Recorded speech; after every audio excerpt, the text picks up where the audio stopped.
He lay face down on the desert sand, clutching a six-gun in his hand. 안녕하세요. 백향민입니다. 오늘은 3강입니다. 제목은 영어 2개의 언어, 한국어 하나의 언어입니다. 지난번 한국어는 사용하는 소리와 글자의 수가 동일하다는 강의가 있었습니다. 이탈리아, 스페인, 일본어 등도 음소 문자를 갖고 있습니다. 모두 언어로서 이상적입니다. 이런 언어들은 배우기가 쉽습니다. 언어는 배우기가 쉬워야 훌륭한 언어입니다.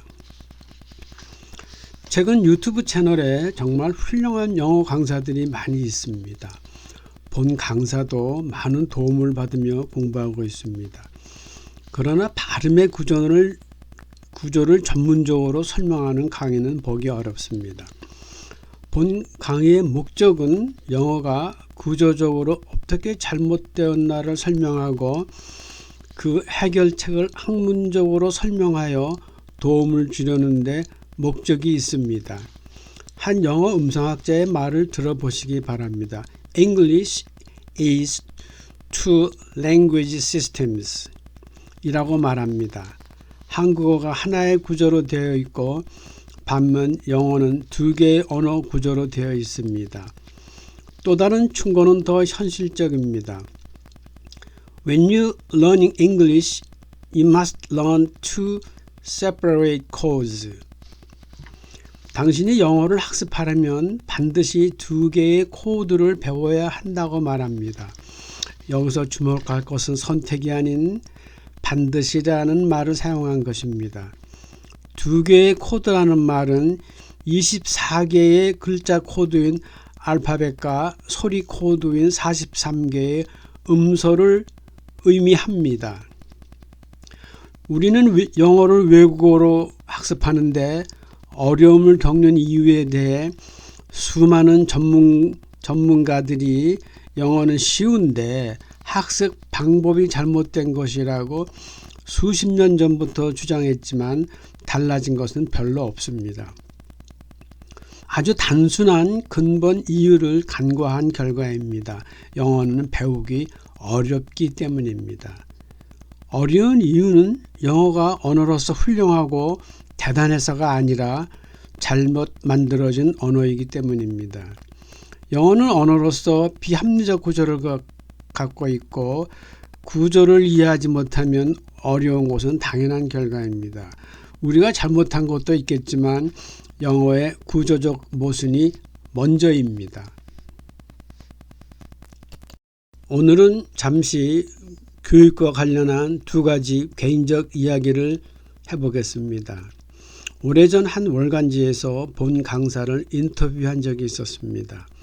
영어 음성학 이론에 기초한 영어 교육법을 설명했는데 영어는 배우기 어렵다라는 말을 받아들이지 않았습니다. 기자는 모든 영어 전문가들이 영어는 쉽다고 하는데 왜 선생님은 영어가 어렵다 하십니까? 라고 질문을 해서 영어는 배우기 어렵기 때문에 음성학이라는 학문이 구조 설명을 하는 것이라고 답변을 했는데 기자는 독자는 영어가 어렵다고 하면 기사를 읽지 않을 것이라고 말하면서 영어는 배우기 쉽다고 해달라 해서 그럴 수 없다고 했습니다. 왜냐하면 그것은 학문적 배신이라고 생각했고 그래서 인터뷰가 결렬되었던 기억이 있습니다. 그리고 시간이 많이 지나 서점에서 동일한 월간지 표지를 우연히 본 적이 있었는데 영어는 어렵다라는 소제목이 있었습니다. 내용은 보지 않아 모르지만 어떤 변화가 있었을까 그냥 궁금했습니다. 우리가 배우는 외국어가 영어만 있는 것이 아닙니다. 다른 외국어의 학습은 조용히 성공적으로 이루어지고 있습니다. 그러나 영어는 한마디로 난리입니다. 대통령까지 나서 영어 교육을 언급하기도 했습니다. 그러한 이유는 영어가 배우기 어렵기 때문에 일어나는 해프닝입니다.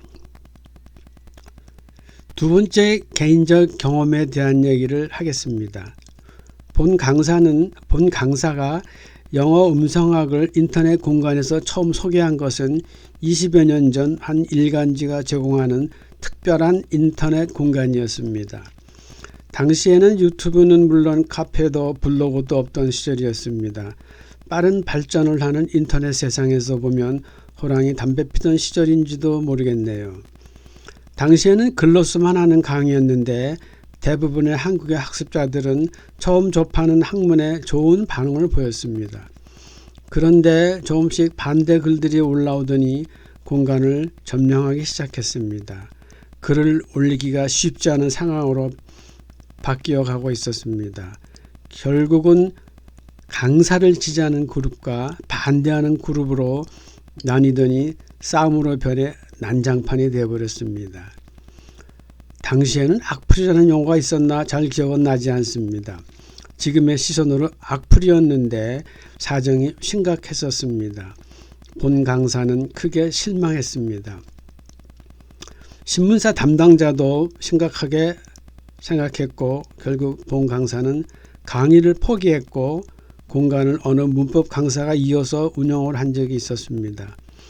이 시점에 지난 이야기를 하는 이유는 유튜브 채널에서 영어 음성학 강의를 시작하면서 반대하는 학습자들의 악플이 있을 것을 예상하기 때문입니다. 단순 악플은 무시하거나 삭제할 수도 있지만 반대하는 생각을 이론으로 이의를 제기해 주는 경우 답을 하겠습니다. 또다시 중도 포기하는 상황이 없기를 바라는 마음으로 말씀드렸습니다. 본 강의는 연속성이 있습니다. 중간부터 듣게 되는 경우 앞부분으로 돌아가 시청을 권유합니다. 그래야 이해가 되는 경우가 있습니다. 여기서 오늘 강의를 마치겠습니다. 시청해 주셔서 감사합니다. 안녕히 계세요.